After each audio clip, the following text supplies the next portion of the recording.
dito po sa klase ng sensor na ito, matitest lang natin ito ay kung good yung coil or yung capacitor, at saka ma-find out kung may shorted dun sa capacitor. Ngayon, ito po kasi klaseng sensor nito sa sa LG or Samsung, doon sa mga tinatawag nilang water level sensor or water pressure sensor. Ito po, itatry ko po yung coil, re-readingin ko po yung coil, dulo-dulo.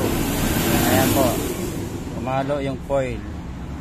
Ngayon, yung capacitor, para ma-find out mo kung nagwo-work, ganito po. Yan, wala po yan, oh.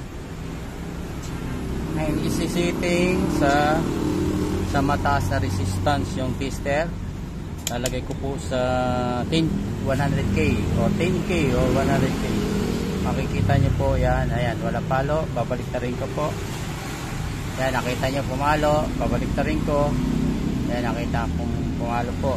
Tapos yung sumunod, ito po yung isang kabilang sensor na capacitor. Ayan po yung isa. Ito po, pumalo. Ibig sabihin, yung capacitor na nakakabit dito sa mga terminal nito ay gumagana. Kaya lang, hindi mo ma-sure kung siya ay accurate. Maliban na lang kung malaman mo yung value ng capacitor, kung gaano pa siya kalakas. Kasi ang sensor na ito, ang pinoproduce lang niya yung frequency or tinatawag nilang pulse. Kasi ang materials niya doon sa loob, yung parts niya, coil, capacitor, and yung ferrite core, na doon po ang gumahaba pag pinipill upan po ng pressure tong hose na ito.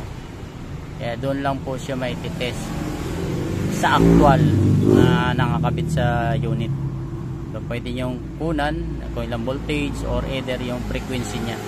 Doon po mag-i-indicate yung kung gaano ka taas na yung level ng tubig. Yan lang po.